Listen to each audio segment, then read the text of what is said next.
concentrados en la presión arterial. Vamos a aprender a tomar la presión arterial y vamos a también aprender a medir el pulso arterial. ¿Okay? Entonces, vamos con el otro.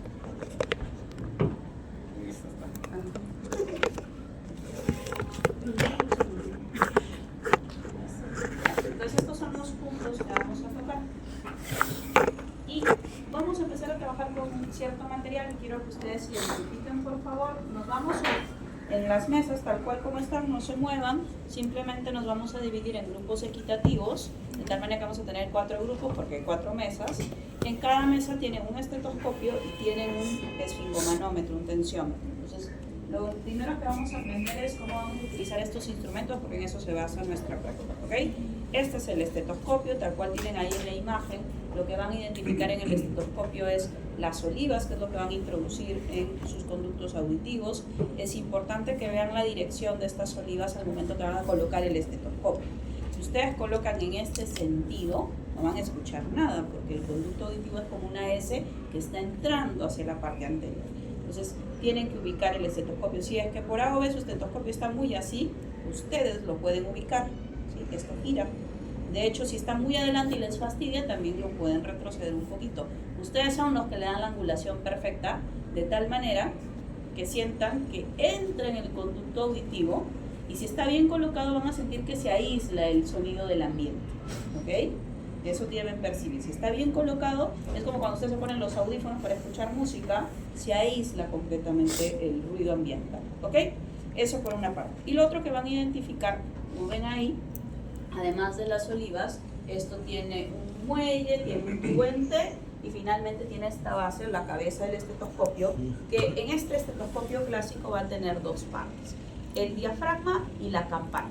¿Sí? El diafragma es la parte más plana y grande, la campana la parte más pequeñita. ¿Okay? ¿Por qué es importante identificar los dos? Porque con el diafragma usualmente es con el que escuchamos básicamente todos los ruidos básicos que auscultamos con el estetoscopio. Los ruidos cardíacos, los ruidos pulmonares que se producen con la inspiración, los ruidos hidroaéreos que se producen por el movimiento del contenido en el aparato gastrointestinal, los vamos a escuchar con esta parte. Y la campana usualmente la usamos para escuchar sonidos que son muy sutiles o muy suaves, muy agudos, muy de bajo tono, ¿sí? Y esos ruidos que usualmente no suelen ser ruidos habituales, como por ejemplo los soplos cardíacos, ¿sí? Yo escucho los ruidos cardíacos y de pronto escucho un ruido anómalo y quiero escucharlo mejor, pues ahora pongo la campana porque la campana me va a permitir escucharlo con más claridad. ¿Okay? O de pronto escuché que apareció sobre mis ruidos cardíacos normales un ruido de galope, que ahora vamos a discutir de qué se trata eso. Quiero escucharlo mejor, pongo la campana. ¿Okay? Es decir, la campana solo la utilizamos cuando queremos escuchar algún ruido anómalo que es muy bajo y no se puede percibir bien con el diafragma. ¿Okay? Hoy vamos a utilizar netamente el diafragma. Aquí es importante, como este estetoscopio está diseñado para poder escuchar con los dos, asegurarnos que esto esté aperturado para escuchar con el diafragma, ¿sí? Para yo poder escuchar con uno o con otro, esto se gira y me permite generar un orificio hacia el lado con el que quiero escuchar. Por ejemplo, en este caso, el orificio está abierto para yo escuchar con la campana. Y si yo lo giro en el otro sentido y veo ocluido para la campana, significa que está abierto para el diafragma. ¿Cómo me aseguro que está abierto para el diafragma? Porque yo me coloco el estetoscopio y si yo hago un pequeño golpecito, escucho muy claramente el sonido de ese golpecito en el diafragma. ¿Okay? Pequeño porque si no van a escuchar un tremendo sonido en sus oídos. ¿Okay? Entonces es importante que verifiquen esos 2 puntos, que estén bien orientadas las olivas, que esté abierto hacia el diafragma para que escuchen bien, porque si no van a decir, no escucho nada. No escuchas nada porque no está bien colocado el estetoscopio, porque no está como debería ser. ¿Ok? Eso en esta parte. ¿Qué vamos a hacer con el estetoscopio? Vamos a escuchar los ruidos cardíacos. ¿Ok? Y entonces ahí, para escuchar los ruidos cardíacos, vamos a tener que identificar los famosos focos de auscultación cardíaca. ¿Sí? Los focos de auscultación cardíaca se basan en las ubicaciones anatómicas en las que yo voy a escuchar con mayor precisión los ruidos que están relacionados a cierta válvula en específico. Y como hay 4 válvulas cardíacas, 2 auriculoventriculares y 2 semilunares o sigmoideas, entonces hay 4 focos auscultatorios clásicos, ¿sí? El aórtico, el pulmonar, el tricuspidio y el mitral. Tenemos que identificar hoy día sus ubicaciones anatómicas porque ahí es donde vamos a poner el estetoscopio. ¿Dónde se ubica el foco aórtico? En el segundo espacio intercostal, línea paraesternal derecha, ¿sí? Ubiquen ustedes anatómicamente ese espacio que se llama, ¿cómo se llama ese segundo espacio amplio que hay? El segundo espacio intercostal es más amplio que el resto de espacios y le llamamos ángulo de Lewis, ¿verdad? ¿Sí? Entonces ubicamos ese espacio, nos pegamos al esternón y ahí vamos a poner el estetoscopio para escuchar el foco aórtico. En el mismo sentido, pero al otro lado del esternón, en la línea paraesternal izquierda, también en el segundo espacio intercostal, vamos a tener al foco pulmonar, ¿sí? Esto se los vamos a pasar para que ustedes lo tengan, no se preocupen. Estén atentos más que anotar, que esto se los facilitamos después, ¿no? El foco pulmonar. El foco tricuspidio, línea paraesternal izquierda, pero a nivel del cuarto espacio intercostal. Y el foco mitral, línea medio clavicular, quinto espacio intercostal. ¿Okay? Esos son los 4 focos que vamos a auscultar. Hoy nosotros vamos a hacer el ejercicio de ubicar los 4 focos, pero finalmente vamos a hacer la medición de la frecuencia cardíaca utilizando el foco mitral, ¿sí? El foco mitral que está en relación a la punta del corazón, al ápex cardíaco. Ahí vamos a colocar nuestro estetoscopio y durante 1 minuto vamos a percibir los ruidos cardíacos y vamos a determinar la frecuencia cardíaca en nuestro sujeto experimental. ¿Ok? Perfecto, entonces esos son los famosos focos auscultatorios. Pero lo que nosotros vamos a escuchar colocando el estetoscopio en estos focos van a ser los famosos ruidos cardíacos, ¿sí? ¿Qué son los ruidos cardíacos? Son los ruidos que se generan a medida que la sangre se va moviendo a nivel de las cámaras cardíacas, ¿sí? Hay 4 ruidos cardíacos, de los cuales 2 son fisiológicos y son los que yo voy a escuchar con el diafragma del estetoscopio, ¿sí? El primer ruido cardíaco que se produce por el cierre de las válvulas auriculoventriculares, es decir, la tricúspide, la mitral, y el segundo ruido cardíaco que se produce por el cierre de las válvulas semilunares o sigmoideas, es decir, la aorta y la pulmonar. ¿Okay? Entonces, esos ruidos yo los debo escuchar en todas las personas sanas. Si son ruidos fisiológicos, normales, que se dan porque al momento que una válvula se cierra, la sangre que estaba pasando de una cavidad a otra del corazón choca pues contra la válvula cerrada y genera el ruido, ¿sí? No se olviden eso, las válvulas suenan cuando se cierran, no cuando se abren, ¿sí? Los ruidos cardíacos se producen porque la sangre choca contra la válvula cerrada, ¿ok? Y hay otros ruidos, el S3 y el S4, que son ruidos que actualmente no se deberían escuchar en una persona sana, ¿ok?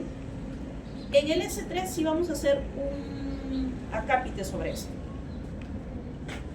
El S3 es un ruido que no necesariamente siempre es patológico, ¿sí? Hay ciertas condiciones en las cuales yo puedo escuchar el S3 y no lo voy a considerar anormal, ¿sí? ¿Cuáles son estas condiciones? Pacientes, niños y adolescentes, ¿sí? En los niños y los adolescentes, que por la forma de la actividad cardíaca, la forma del corazón a esa edad, la actividad que suelen tener, podemos escuchar el S3 y no se considera patológico, ¿ok? En un niño y adolescente lo puedo escuchar. Obviamente este ruido es un poquito más tenue que el primer y el segundo ruido. Por acá lo vemos, miren. Este es el primer ruido, este es el segundo.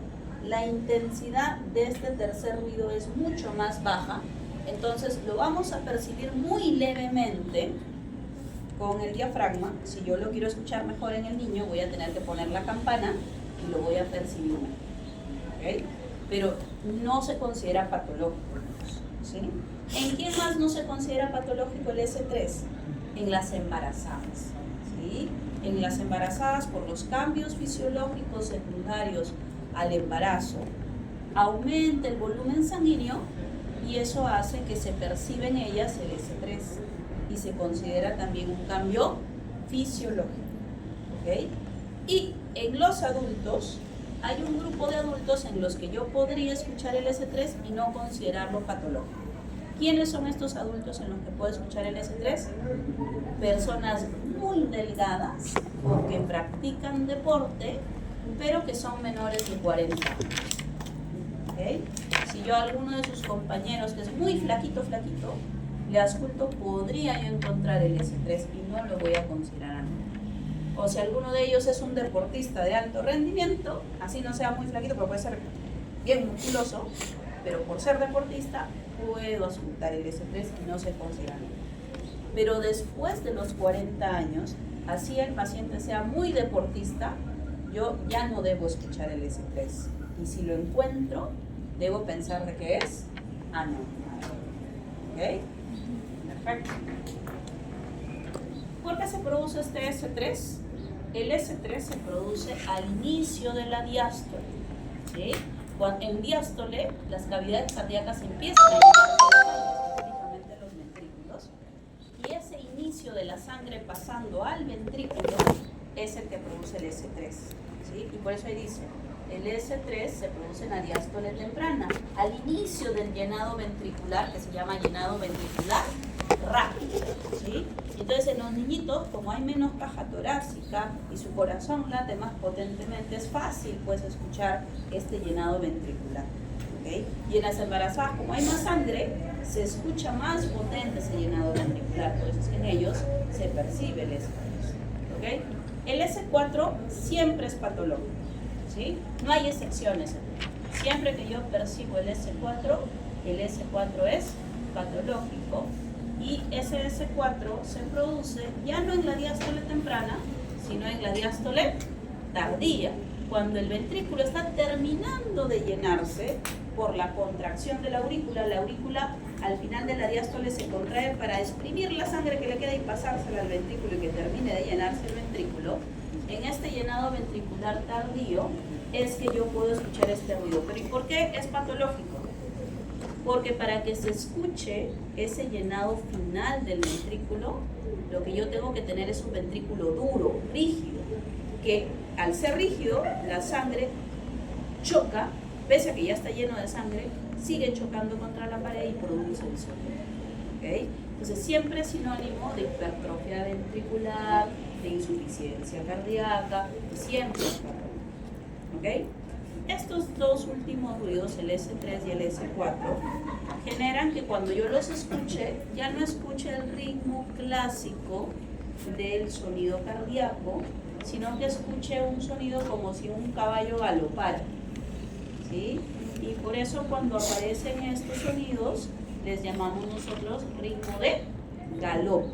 ¿Sí? Para que aparezca un ritmo de galope, yo escuche, ya no suena como un corazón normal, eso no suena como un caballito galopando, es porque o ha aparecido S3 o ha aparecido un S4, o han aparecido ambos, porque también pueden aparecer ambos.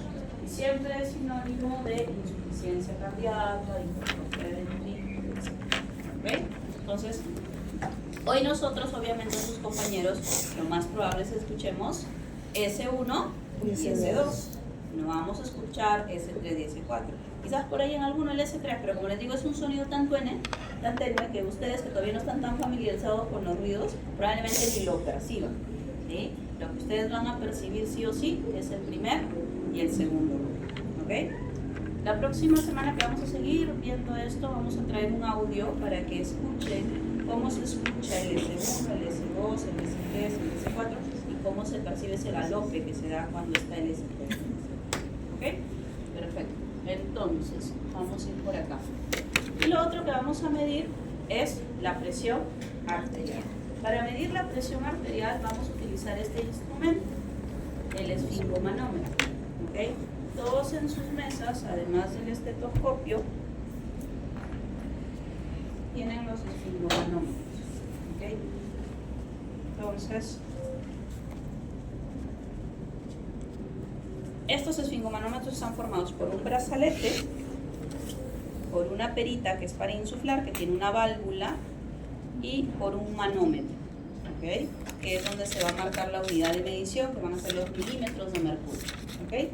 ¿Por qué usamos un manómetro cuya unidad son milímetros de mercurio?